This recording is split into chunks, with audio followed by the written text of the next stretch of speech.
We'll do the bike video maybe next time.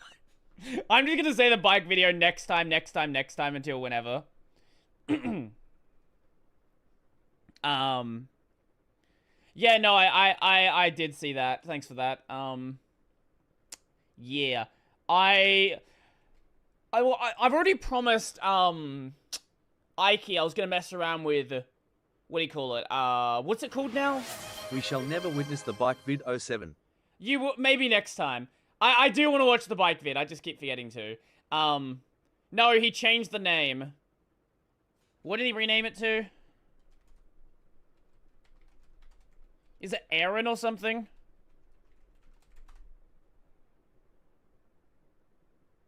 Serpent OS, rename. Yeah, Aaron OS. What about Jack's Films frame-by-frame breakdown of the Shrek 5 trailer? How long is it?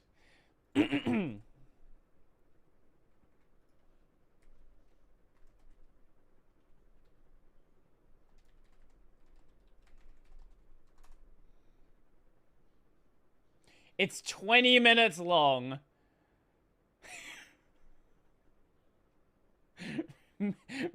Not today. I don't want to stick around. I wasn't even gonna watch this video, but I don't know. I do want to check this one out. I want shorter games with worse graphics, made Based and real. by people who are paid more to work less. And I'm Fair? not kidding. This is a fairly popular statement that's been floating around the internet the past couple years. You may have seen it in the form of this smug-looking Sonic. It's the fucking YouTuber mic. Every single person has this. Image, maybe this pixel art rendition, maybe this promotional still for Spy Kids 3 that reminds me of what my nightmares look like. In any case, pretty much all of these memes have been spread around on social media. Which mic is it? It's a Shure SM7B. The Blue Yeti? No, the fucking Blue Yeti.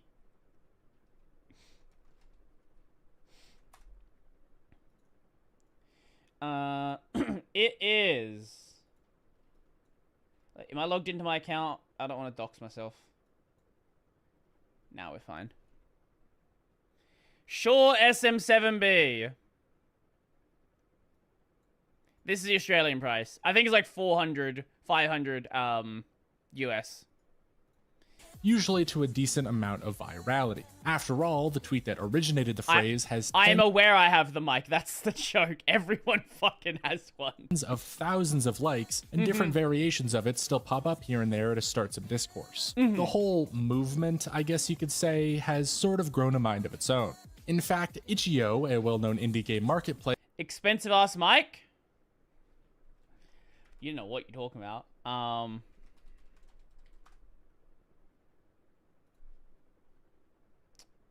Here,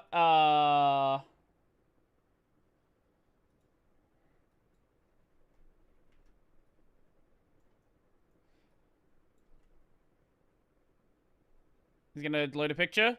It's not gonna load the picture, is it? No. Okay, we'll just load this image. There you go. This is $4,000. You know what you should... Here's what I should use as a mic. That's about $14,000. Yeah. Anyway, the video. even had a shorter games with worse graphics bundle made in 2021 by One Cannibal Interactive, which raised over $8,000 for 25 independent game creators. Meaning Buy that a Shure SM58. See, the thing is with the Shure SM7B, also part of it is like the look.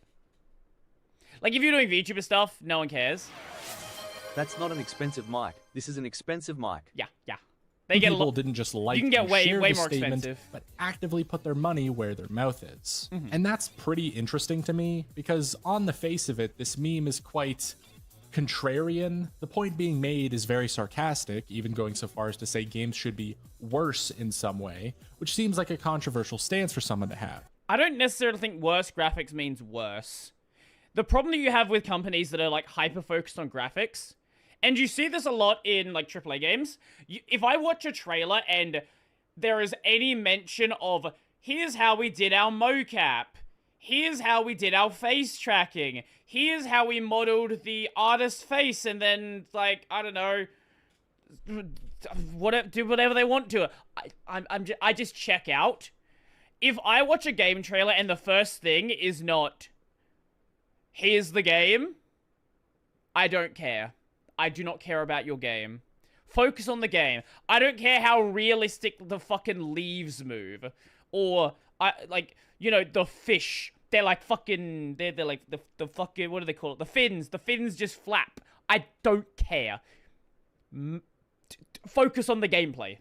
And yet, even looking at the posts I made asking people's opinion on it, many people agree with that stance. But I think it's that contrarian nature that made me so fascinated with this statement in the first place. Because it's not just something people post in a vacuum.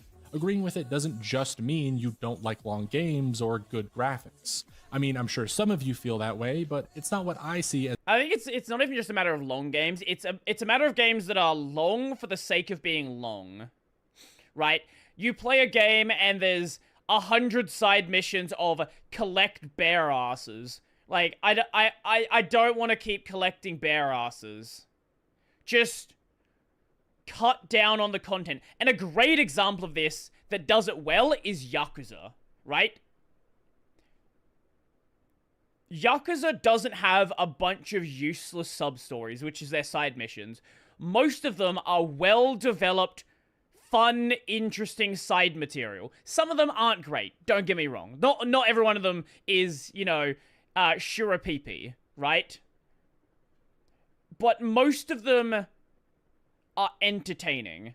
But you play, especially a lot of RPGs, and it's like, hey, go kill 5 wolves. Go collect 10 bear asses. No. No, I don't want to do that, actually. Or even worse, you have the Assassin's Creed games, where it's like, go climb 100 towers. Why? Because we made 100 towers. Go climb them. It's like, what? No, I'm not going to do that, actually. As the purpose of the statement or the reason for its popularity. What I see is a criticism, an expression of frustration, one pointed directly at the current state of the gaming industry. I mean, just flip the statement around and you get a much clearer message. Games right now are too long, too focused on graphics, and made by people who aren't paid enough for how hard they work.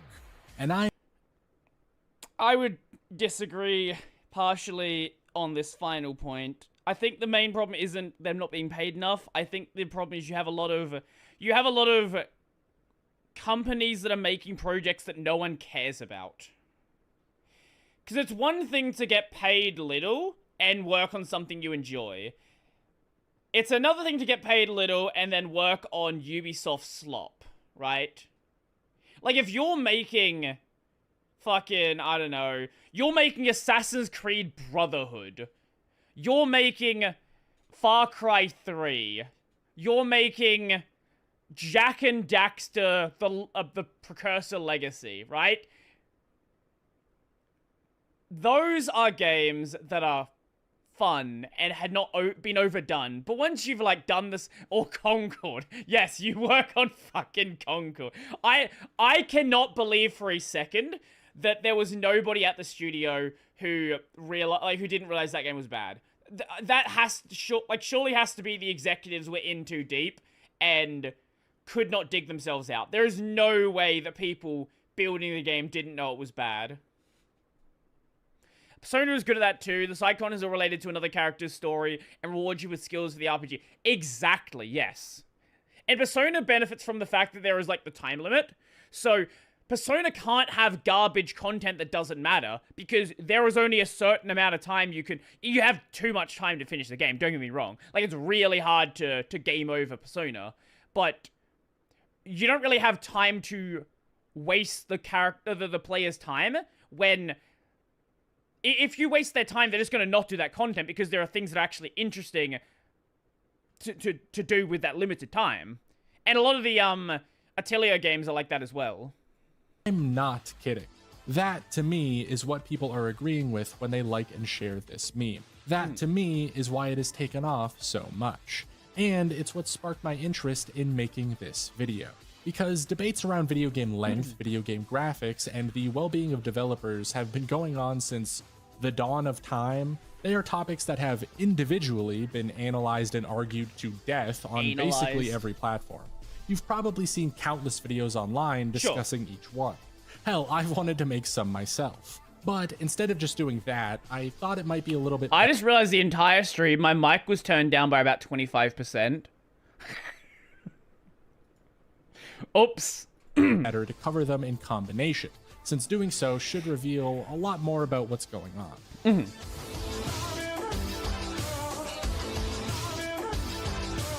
Video game length is a widely discussed topic that has had a huge amount of different arguments thrown at it, especially when you factor price into the equation. There are many people that want games to be as large as humanly possible.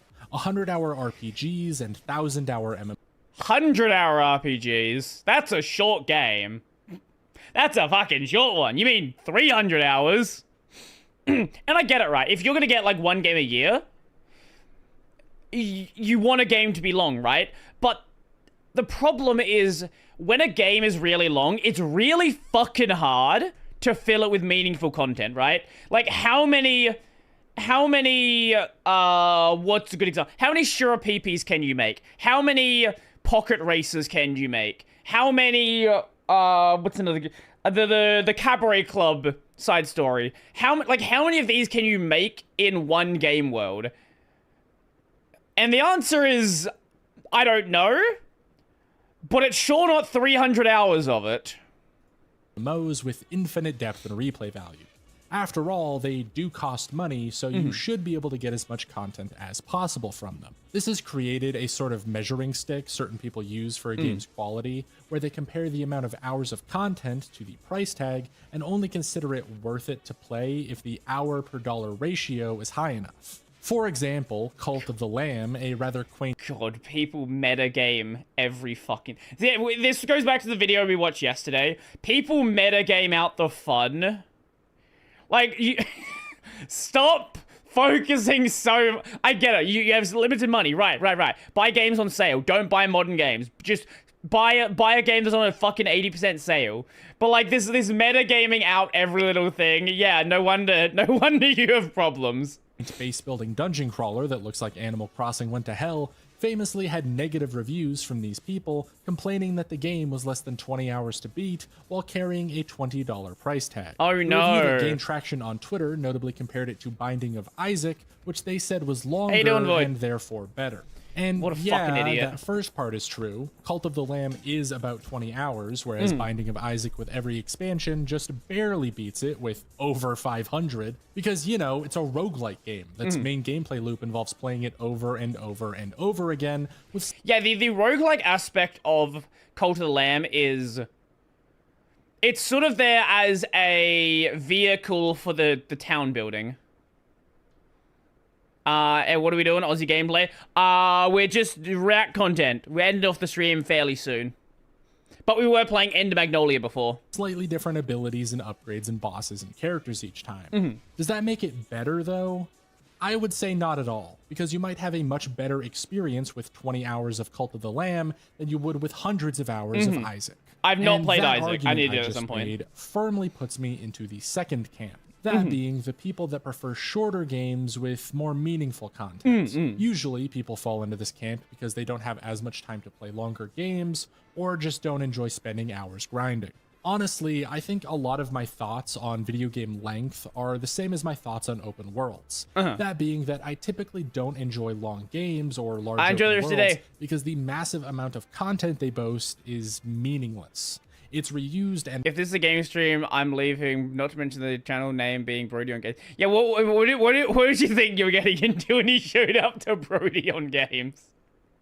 Repeated side quests or filler that you're expected to do over and over again to simply run up the number of hours you're in the game. Right. And sure, if the reason you play games is to just waste time or spend as much of it as possible doing pointless tasks, then these types of games... There should be Brodie on... Do you know why it's called Brodie on Games instead of Brodie Robertson? It's because someone yoinked my name. That's the only reason. Otherwise, it would have been Brodie Robertson. I think I might be able to do, like, Brodie Robertson _. I don't know. I'll take a look. I have been meaning to like, fix up the branding. Can be very fun. I put over 100 hours each into Lost Ark and Black Desert Online because they were easy to grind while listening to a podcast. Sure. But none of those hours were meaningful to me. Give me the option to take them back and I wouldn't a heartbeat. Whereas two of my... Let's not talk about how many hours I played FF14 and RuneScape 4. We don't need to do that. Favorite games of all time are Hotline Miami and Dishonored. Both games that you can beat in a dozen or so hours, but every one of those hours for each game were well worth it to me. They had purpose and reason, they actively felt fun and worthwhile, they even got me to think and feel and engage with the game rather than just mindlessly consuming content the whole time. I wouldn't trade the time I spent playing them for anything, and I replayed Hotline Miami for over 70 hours. And that's sort of my point. To put it simply, I consider a 5-hour game that I can put 70 hours into infinitely better than a 70-hour game that I barely cared enough to finish. I think a good example of this is Dark Souls 1. Dark Souls 1, you can realistically do it, even though you're not great at the game, you can realistically do a run in like 10 hours. Once you like understand the game. Let's see what time to beat says. 41 hours. Yeah, no, it doesn't take 41 hours. No, you can reasonably do a Dark Souls 1 run in like 10 hours if you're not great at the game. And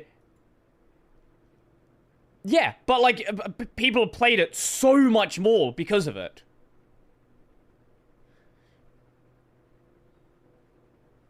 What if you just posted in my chat? Anyway, video game graphics is then the next most controversial issue, and almost definitely the most hotly debated online. Should games focus on better and more realistic graphics, No. or should they be worse? And to clear things up, I don't think anyone is really advocating for literally worse graphics, as in the game looks like shit, but more so stop. Well, depending. There is certainly an argument for like doing a like PS1, PS2 style, like trying to go for PS1 realism or PS2 realism. The reason Gravity Circle became my favorite game after release is because it's a 4-hour game that I spent 80 hours on. Yeah, no, I get it. I totally get it. Like, let me go to my Steam library. Let's see.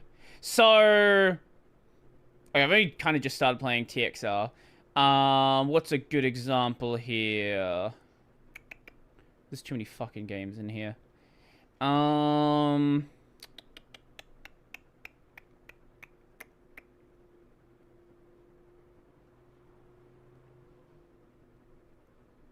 Okay, now I'm not gonna find some. How much have I played Vampire Survivors?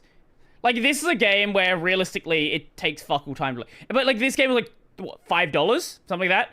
Let's not talk about how long I played like NEP for. I played NEP 1 for 70 hours. Right? Hollow Knight we got 40 hours in. 20 hours there. Warframe, here we go. 95 hours in. Like, Warframe's a fun game. But, like... Actually, I didn't play much... No, most of my Dark Souls on PS3. Sort by hours played? Oh, that is the thing you can do? I didn't realize that. Hold up.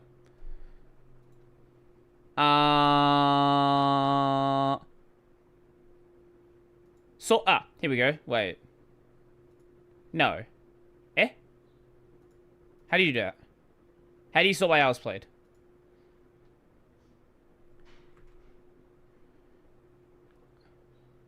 How do you do that?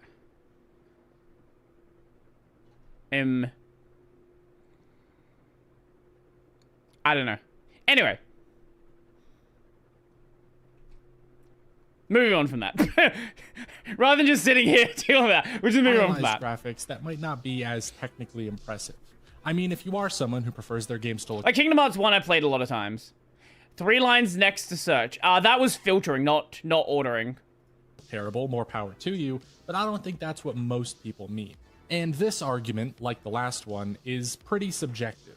I mean, hyperrealism is just another art style anyway, so what you prefer is up to you. I think the problem with hyperrealism is just too many games doing it. It's just gotten boring, right? Like if every game was a pixel art game, it would become a problem. Oh, sorry, right? Okay, hold up. On the right side is a drop down that says alphabetical.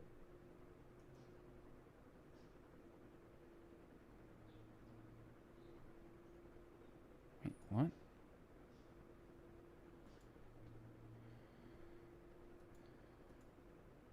It wasn't on the sidebar. What? Oh, there!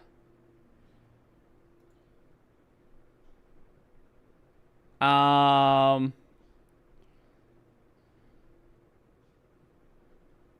that's my favorite. Ah, here we go, here we go, here we go.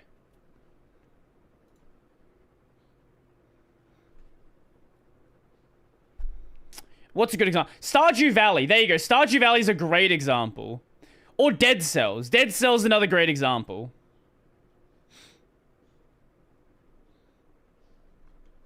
Man, I have really just not played that many games, have I? Jesus Christ.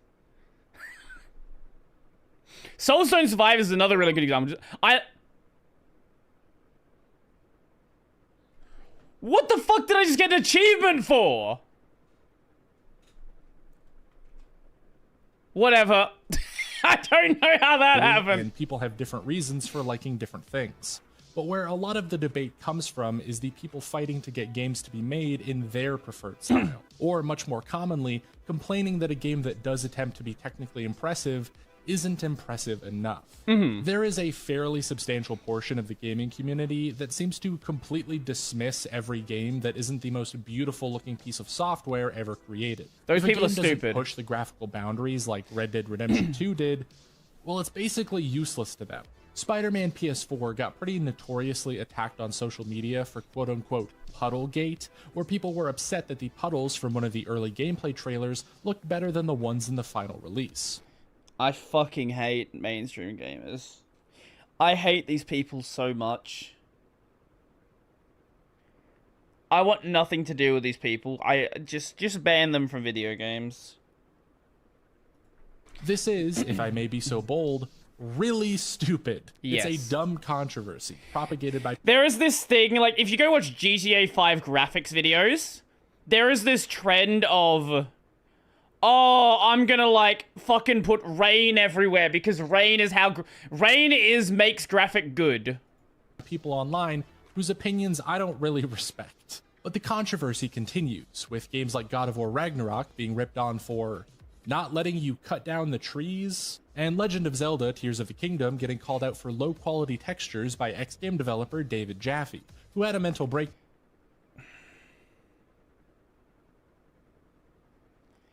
David Jaffe. Okay, yeah, we can, yeah. I don't give a shit about anything David Jaffe has to say. Down on Twitter over it.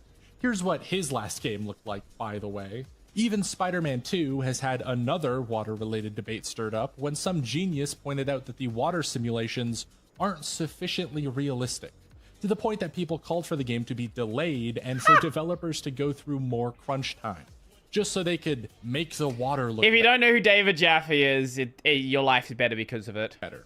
In like one cutscene. Again, your preference for art direction and graphical fidelity are fairly subjective, but I think we can all say that your ability to chop down trees in God of War Ragnarok does not affect the quality of the game in any meaningful way. I only play Minecraft. If I can't cut down the trees, bad game. A shinier puddle or better water simulation wouldn't make either Spider-Man game noticeably better. No. These small details are See, this is the problem. You have you have these morons who game companies think are like the majority of people. No one gives a shit about the water. No one gives a shit about the shiny puddles. No one gives a shit about the trees. What they care about is, when I play the game, is game fun? When I play the game, is the content interesting? Focus on that, not this other side bullshit. This is what indie games do really well. They don't have the time, they don't have the money to focus on just stupid shit. And this is why you get games that are actually good. And this is one of the things that From Software understands as well, right? Elden Ring, if you pixel peep, looks like shit. Dark Souls 1 looked like shit when it came out. Dark Souls 2 looked like shit. Dark Souls 3 looks like shit. Armored Core 6 looks like shit. Now, what they do well is they have style.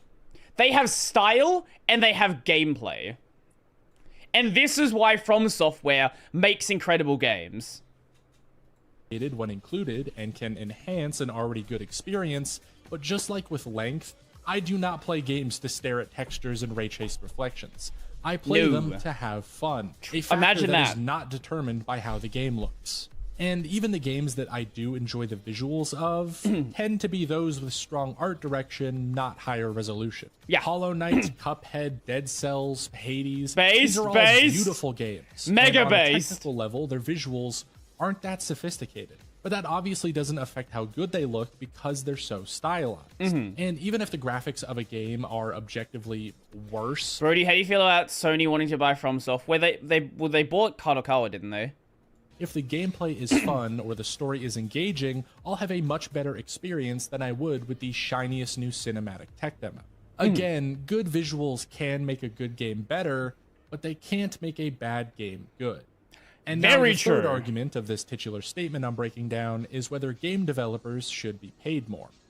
But honestly, I don't even think I have to cover the arguments here. I think we all agree game devs should be compensated way more than they already are. And not if they make garbage.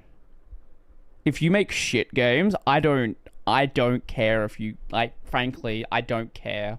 From Soft, where soft, who soft? Why soft? Not be forced into abusive workplace conditions. There are countless stories of developers being worked around the clock and crunched into oblivion, usually because they're at risk of losing their jobs if they don't. I've talked about this in my horror games video and my Cyberpunk 2077 video, but there's dozens, if not hundreds of cases. Even just Googling a random game during the research of this video, I pulled up LA Noire, a game that allegedly, according to leaked emails and verified anonymous sources, had people working up to 110 hours a week, where most of the developers... How many hours are in a week? Wait, 7 times 24. 168. That's impressive.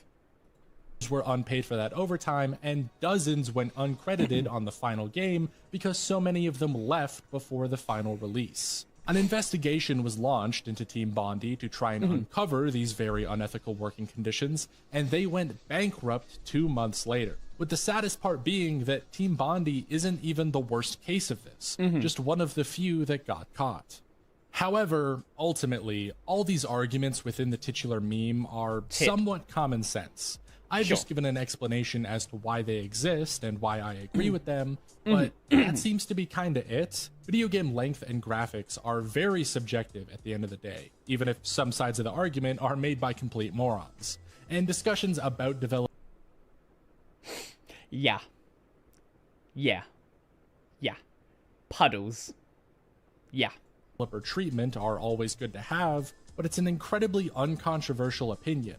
Plus, just having a discussion doesn't really change all that much. At least I suspect this video is not the first time many of you are hearing about how bad developers are treated. And I'm certain that this video is not going to single-handedly fix it.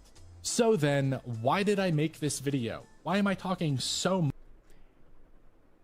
This is why. Why did I make this video? This is why. 500k views! Much about this statement. Well, that's a real, just so we're clear, that's a really fucking well-paid video. Let me just give you some estimation. So, let me find something on my channel that I can do the maths with really easily.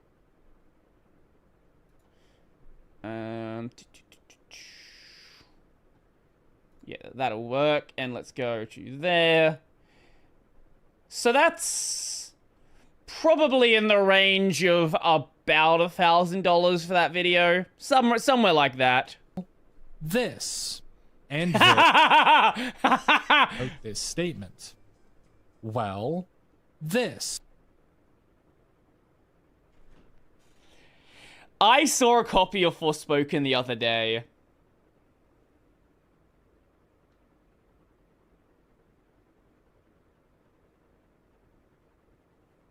LTT reaction video, Populous breaking Steam video. What?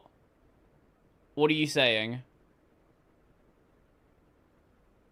Yeah, I saw a copy of Forspoken. I think it was like $10. Like, is $10 worth it for that game? One thing I will say about Forspoken is the Japanese voice for the main character is Jolene. Which it is tempting to play it just because it's Jolene. And this. What a game. And this and this. Yep. And all of these. What just popped up on screen right now might be familiar to you. Honestly, it probably gave some. Those are on your top viewed? Yeah, something like that. I reckon so. Jolene? Yes, that Jolene. Some of you video game nom flashbacks. These are all developer messages. More specifically, apologies. Apologies for games love being game dev delayed to apologies. focus on finishing development, and apologies for games being released in a broken state anyway. What should be immediately apparent to you is that there is quite a few of these. So many, in fact, that people have literally begun to turn them into memes. It is darkly humorous to me that developers apologizing for their game launching completely broken have become so common that people have already predicted the format of their apology message. That should tell you everything you need to know about the current state of the gaming industry. Recent AAA games, namely ones like Star Wars Jedi Survivor, Forspoken, Red... Well, this is a good game.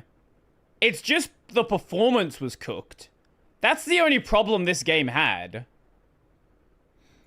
Fall and The Last of Us PC have been coming out so broken on release that it seems like a joke to even call it a release. It's more like an accidental paid beta.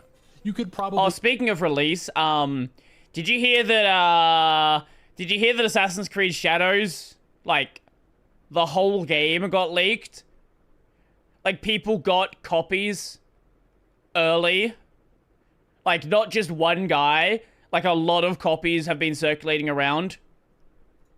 Count on one hand the number of major game releases this year that didn't have problems. And this is why I wanted to talk about this statement. Because all of these broken games seem to have a few similarities I want to point out. You see, outlined in the common law of business balance is a certain model for analyzing a project's success. It follows a basic model predating the theory of constraints, which balances out different factors in order to measure quality. And it looks something like this. It's a triangle. It's a triangle. I can see that. The whole joke here is that it's a triangle. Right. More specifically, the iron triangle, which is a really sick name. And on this triangle, you've got cost, time, and scope. Sure. Which combined together make up quality. It's very simple. It's literally that old phrase, good, fast, cheap, you can only have two. Basically, the whole theory around it is that any project you're working on, you're constrained by the cost of the project, the scope of the project, also known as how ambitious it is, and the time it takes to finish. Balancing all three of these gets you a quality product, and breaking this balance results in poor quality. So if you want something done fast and cheap, it can't be ambitious. You want to finish an ambitious project in a reasonable amount of time, it'll cost a ton of money. So on and so forth. You should already be able to see how this affects video games and why I'm bringing it up, because it basically connects everything I've mentioned so far. The scope of a video game project has to do with its graphical fidelity and how many hours of content it has. The cost of a video game is related not only to how much money a studio spends, but also how much work the developers have to put into it. And the time is obviously tied to the deadline and production cycle most games are on. To expand a bit on that last part, since I didn't bring it up earlier, AAA games nowadays take anywhere from 4 to 6 years to make, which is up quite a bit from the 2 to 4 years that they took only a decade ago. Yeah. And even that it's almost like the games have gotten too big. Imagine that. It's almost like the studios are doing too much, and they need to make the game as generic as possible to appeal to as many people as possible, because they spent $300 million on it, and the only way to make a profit is to get just everybody on the planet to buy it. Yeah. The industry has bloated out of control. Final Fantasy XVI started development in 2016 after the release of Final Fantasy XV, taking about 7 years to finish. For comparison, Let's not talk about how long Final Fantasy 15 took. Because 15 they deleted the entire game like 2 times. Final Fantasy 7, 8, 9, 10, and 11 came out in a span of just 5 years. I don't care if Final Fantasy 16 is the biggest, prettiest game ever. It's competing. Well, it's definitely not the biggest game ever. No shot there. With 5 whole games being made in a shorter time span, one of which was an MMO. Anyway, applying the first MMO on console, mind you, Iron Triangle to most modern AAA games, the problem is obvious. Games are taking longer to make, with more content and more focus on graphics, and they're working the developers to the bone. And even with the increased production time and larger studios, it still isn't enough to balance everything out. The time can't get much longer. Well, the problem is also you have too many people. More people doesn't necessarily mean more work. There is this idea, it's a really great book. I highly recommend you read it. It's called The Mythical Man Month. Basically, it's about the idea that you can't just slot in more people and make things take quicker to do. It's just not how that works. Because the more people you have, the more overhead you have in managing those people, the more decisions that you need to make. I don't read. I'm sure there's an audiobook of it. The more decisions you need to make to keep these people going, the more you need to split work up for these people, and sometimes work can't be split up, so you have people just sitting around doing nothing, and there's all this bureaucracy to make the system work, and then you get Concord. Harder to steer a ship? Yeah, exactly. Without games being developed that miss entire console generations. The cost can't be pushed any further without inventing some way for game devs to stop sleeping. And the scope just keeps growing, which breaks the triangle, leading to a broken, buggy mess. The way to stop these broken launches, then, naturally requires fixing the balance. Containing everything within that triangle will lead to higher quality releases, and the best way to do that is lowering the scope. Making games that aren't 100 hours long, but 20. Games that aren't trying to ray trace every reflection, but maybe focus on a specific art style. Letting your developers work in comfortable conditions so they can do better work. No. Did you know that's that not gonna working happen. more than 40 hours a week actually doesn't increase productivity? Working more than 60 for a period longer than 2 months actually statistically leads to it being worse. And that is very light. Yeah, more hours at work doesn't necessarily mean more work done. If somebody knows they're going to be at work for 12 hours that day, their 8 hours of work is going to take 12 hours. Or, more likely, their 8 hours of work is going to take 16 hours because once you hit the 10-hour mark, you're fucking exhausted. Crunch time for most game studios. You know what does statistically lead to a direct increase in worker output, though? Higher wages. Shorter games, worse graphics, devs who are paid more to do less. That is ultimately how you avoid a broken release. That is how you make a better game, and that is why I think this goofy little meme is important to discuss. Because this vent of frustration that people have been putting out onto social media hasn't just been mindless ranting. It's not even a criticism at this point. It's a cry for help that the industry just has not been listening to. And if they did, it might just fix some of their problems.